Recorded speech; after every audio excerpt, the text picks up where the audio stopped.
A mother and daughter's relationship is one of the most complicated ones there are. Despite the age difference, despite the cultural backgrounds, despite how loving she is, something just seems to change during teenagehood. But this change isn't just by happenstance. It's actually something called acculturation dissonance. According to the APA, this happens a lot in Latino families, where the daughter adopts American ideals, but the mother still keeps her traditional ideals, which makes it complicated and seems like rebellion. And my story is no different. Quite often we forget that our parents were not always parents.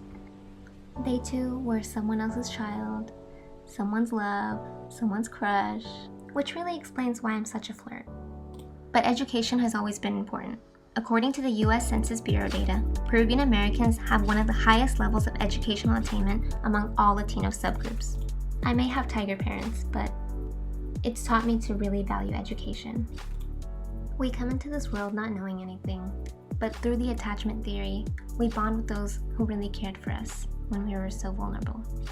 Even though we may become troublemakers in the future, there's always been one and only person behind me. All throughout my childhood, for as long as I could remember, I was always told, you have to go to college, and I had 3 options. I could either be a businesswoman, a lawyer, or a doctor. And I did. I begrudgingly agreed, and I did all the work, and I got my high school diploma, and I went straight to university just like they wanted me to. What they don't warn first-generation students about is depression. According to data from the Healthy Minds study, approximately 43.1% of first-generation students screened positive for depression, compared to 40.3% of continuing generation students. So I started to self-medicate, find any way to have fun and fill that void.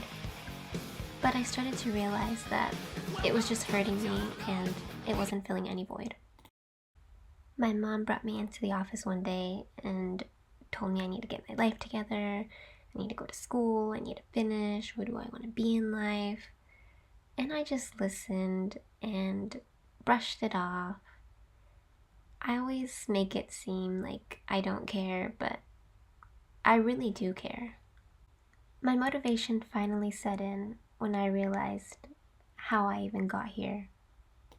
Breanna. Uy. Breanna. Yo deseo que me lo enseñe, yo deseo que me lo enseñe.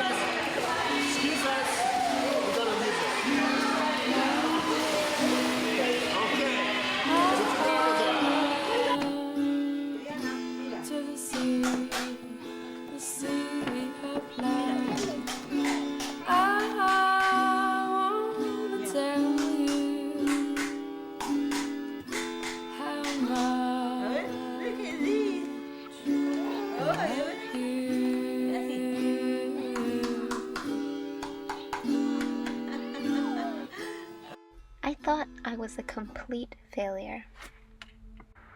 But I refused to let that be the end of my story.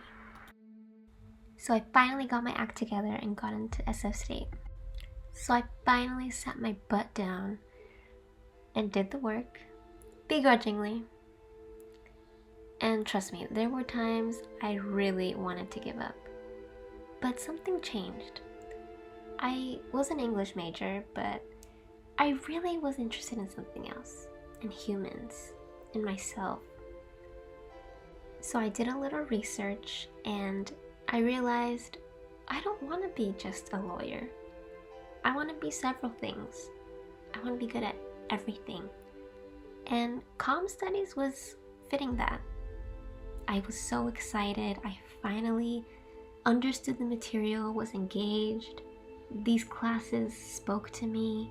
I could relate. I was finally getting better.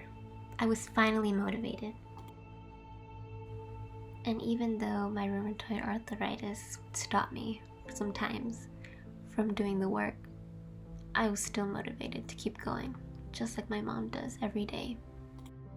And before I even realized it, I had finally finished my last assignment.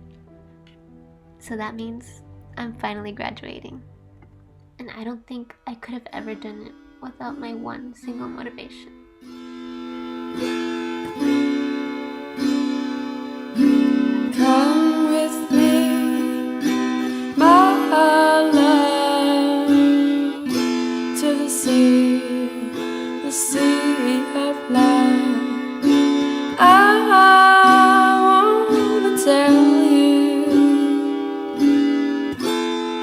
love.